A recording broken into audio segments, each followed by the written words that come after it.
बिल्कुल ठीक बात है आपका। जैसे आपका एकदम प्रश्न सही है कि आपने जैसे हाई कोर्ट का एक लॉजिक दिया, वैसे राज्यपाल का भी तो बनना चाहिए।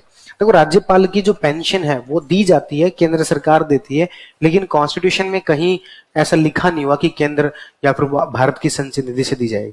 क्योंकि राज्यपाल का कार्यकाल तो अपन फिक्स मानते हैं ना, 5 वर्ष। और अपन ये मान के नहीं चलते कि राज्यपाल को एक राज्य से दूसरे राज्य में भी लगाया जाएगा। हम मान के चलते हैं कि एक राज्यपाल है, 5 वर्ष हुआ, कार्यकाल खत्म, फिर दूसरा कार्यकाल, दूसरा राज्यपाल आएगा। वो एक अलग बात है कि पॉलिटिकल मिसयूज किया जाता है, और एक राज्यपाल को 2 वर्ष यहाँ पर लगा दिया, फिर 1.5 वर्ष किसी दूसरे राज्य में लगा दिया। इसलिए कॉन्स्टिट्यूशन में इसका मेंशन नहीं मिलता है कि राज्यपाल की पेंशन कहाँ से दी जाएगी, ये लिखा हुआ नहीं है। नियमों के अकॉर्डिंग किसके द्वारा दी जाती है? भारत की केंद्र सरकार के द्वारा दी जाती है। लेकिन हम यहाँ पर जो बात बता रहे हैं वो कॉन्स्टिट्यूशन में लिखी हुई बातें बता रहे हैं। ठीक है, तो कॉन्स्टिट्यूशन में लिखा हुआ नहीं। यहां तक की बात क्लियर है? याद रह जाएंगी चीजें। उसके बाद आगे चलते हैं और आती है अनुसूची 3। अनुसूची 3 में लिखा गया है शपथ का प्रारूप।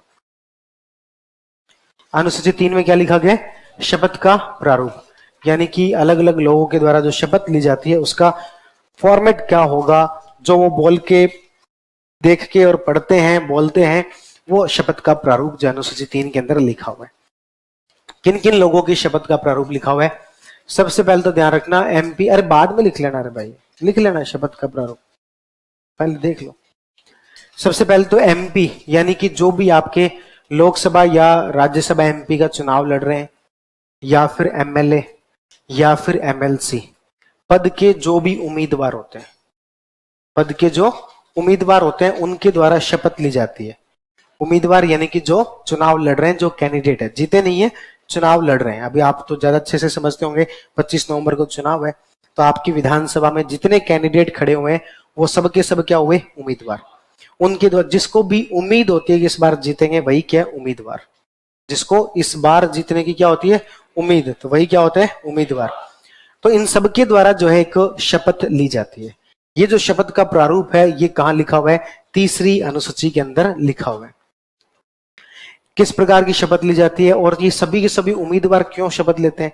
तो इसका एक प्रोफार्मा होता है, क्योंकि अब ये उम्मीदवार हैं तो इनके द्वारा एक शपथ ली जाएगी कि मैं चुनाव लड़ रहा हूं, मैंने अपने जो भी जानकारियां दी हैं वो एकदम सही दी हैं, और बिल्कुल निष्पक्ष तरीके से चुनाव लड़ूंगा, किसी तरीके की वो जो शराब बांटना, पैसे बांटना, ये सब काम नहीं करूंगा, चुनावी नियमों के अनुसार चुनाव लड़ूंगा। तो इस प्रकार की एक उनके द्वारा शपथ ली जाती है। ठीक है, कौन कौन? एमपी, लोकसभा का कोई चुनाव लड़ रहे हैं, या फिर एमएलए या फिर एमएलसी, किसी भी प्रकार का चुनाव लड़ा जा रहा है, उनकी शपथ जो ली जाती है वो प्रारूप। आपको पता होगा शायद कि जो एमएलए होते हैं वो शपथ लेते हैं एसडीएम के सामने, और जो एमपी होते हैं वो शपथ लेते हैं जो वहां के डीएम होते हैं उनके सामने। क्यों? क्योंकि वो उस समय में डीएम के रूप में काम नहीं कर रहे होते। इलेक्शन कमीशन ऑफ इंडिया की तरफ से वो डिस्ट्रिक्ट के इलेक्शन, डीई हो गया, आपके डिस्ट्रिक्ट इलेक्शन ऑफिसर हो गए। इसी तरीके से जो एसडीएम है वो संभाग के, डिवीजन के इलेक्शन ऑफिसर होते हैं, उस रूप में काम करते हैं। अपने एमएलए के चुनाव करवाने की जिम्मेदारी किसकी होती है? एक एसडीएम की होती है, तहसील स्तर पर। और जो जिला स्तर पर या फिर क्या, सॉरी, लोकसभा के चुनाव करवाने की जिम्मेदारी किसकी होती है? जो डिस्ट्रिक्ट जो डीएम है उनकी होती है। आपने कई बार एक ऐसी फोटो देखी होगी कि जिसमें प्रधानमंत्री नरेंद्र मोदी सीट पर खड़े हैं, सामने एक व्यक्ति अपनी कुर्सी पर बैठा हुआ है, और प्रधानमंत्री मोदी शपथ पढ़ रहे हैं, और फिर नीचे फोटो के लिखा होता है बस इसी एक दिन के लिए डीएम बनना है। ऐसा लिखा होता है मोटिवेशन लाइन के रूप में। तो ऐसी मोटिवेशन लाइन के चक्करों में अपने को नहीं आना है, क्योंकि ये एक दिन जो वो 5 वर्षों में एक बार आता है, और वो भी प्रधानमंत्री मोदी जिस सीट पर हैं 543 में से एक पर आता है। बाकी तो खूब सारे लोकसभा एमपी कौन जानते हैं उनको। तो इसी तरीके से आप जब क्या बन जाओगे? एसडीएम बन जाओगे, तो आपके सामने एमएलए शपथ लेने के लिए आएंगे। मान लेते हैं कि आप जो सरदारपुर सीट है, कौन सी, जोधपुर, आपके जोधपुर में सरदारपुरा, सरदारपुरा सीट से वहां पर जो वो एमएलए एसडीएम हो, तो आपके सामने शपथ लेने के लिए कौन खड़े होंगे? अशोक गहलोत। या झालावाड़ में आपकी पोस्टिंग हो, आपके सामने खड़ी होंगी वसुंधरा राजे सिंधिया। तो आप डरोगे तो नहीं ना? अपनी सीट पर बैठे रहना है, वो आपके सामने खड़े होंगे, आपको अपनी सीट पर बैठे रहना है। कहीं डर जाओ, कहीं जो वो वसुंधरा सिंधिया के पैर छू लो, नमस्ते मैडम, आपका पद जो वो क्या है? अधिक महत्वपूर्ण है। तो वहां पर डरना, अरे कई लोग डर जाते हैं भाई, ऐसे छोटी मोटी चीज है क्या आपकी वसुंधरा सिंधिया और अशोक गहलोत, मुख्यमंत्री का ओरा होता है और से डर जाते हैं। एक वो डीएम साहब थे, तो वो वसुंधरा सिंधिया जो कोई बात पर उनसे नाराज होगी, वीडियो कॉन्फ्रेंसिंग से उनकी पूरी डिस्कशन चल रही थी और वो उनको डांट रही थी, और वो जो डीएम साहब थे वो बहुत ज्यादा परेशान हो गए उनके डांटने से। और जैसे ही वसुंधरा सिंधिया लगातार डांट रही थी और बीच में वो जो है वो पानी पीने के लिए टेबल की तरफ थोड़ा आगे बढ़ी, पानी का गिलास उठाने के लिए। जैसे वो पानी का गिलास उठाने के लिए आगे बढ़ते तो वो जो लैपटॉप था, जो वीडियो कॉन्फ्रेंसिंग चल रही थी, उसके काफी थोड़ा नजदीक आ जाती है, और वो जो सामने डीएम बैठे उनको जो देख रहे हैं, उनको वसुंधरा राजे नजदीक आती है, उनका चेहरा बड़ा होता हुआ दिखाई दे रहा है, और वो उस सीन के अंदर इतने खो गए कि उन्हें लगा कि मैडम हम पीटने के लिए आ रहे, और वो पीछे की तरफ गिर गए, टेबल से पीछे की तरफ गिर गए। बाद में मैडम ने पानी का गिलास वापस उठाया और वापस आके और डांटा, तुम बेशर्म कहाँ चले गए, अभी इतना डांटा है और अभी तुम जो गायब हो गए, शर्म भी नहीं आती तुम लोगों को। इतनी देर में जो डीएम साहब थे उनके पी आते हैं और वो कहते हैं मैडम मैडम, उनके पहले तो वो देख के राजी हो गए, मैडम वसुंधरा सिंधिया से बात हो रही सीधे। उन्होंने कहा कि मैडम मैडम डीएम साहब तो नीचे गिर के बेहोश हो गए।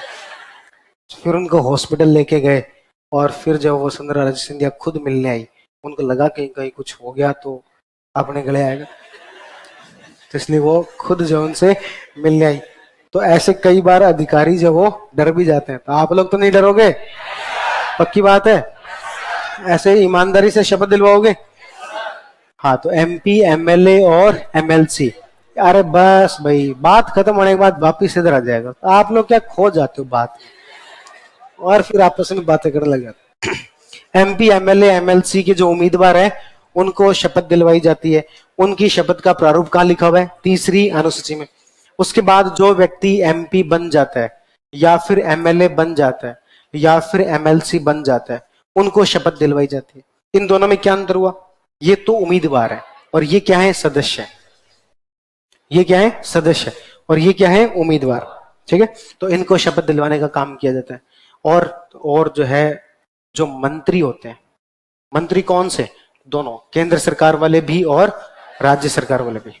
जैसे कि भारत के प्रधानमंत्री, गृह मंत्री, इसी तरीके से राजस्थान के गृह मंत्री, वित्त मंत्री, मुख्यमंत्री, इन सबको जो शपथ दिलवाई जाती है उसका फॉर्मेट भी कहां लिखा हुआ है, तीसरी अनुसूची के अंदर लिखा हुआ है। इसके अलावा और कौन है, तो सुप्रीम कोर्ट के और हाई कोर्ट के जो जजेस हैं, उनकी जो ओथ है, उनका फॉर्मेट भी यही लिखा हुआ है। और इसी तरीके से अपने कौन हुए, कैग, इनकी शपथ का प्रारूप भी कहां लिखा हुआ है, तीसरी अनुसूची। इन तीसरी अनुसूची में क्या लिखा हुआ है, इन सब की शपथ का प्रारूप जो वो लिखा हुआ है, फॉर्मेट, जिस फॉर्मेट में वो शपथ पढ़ेंगे।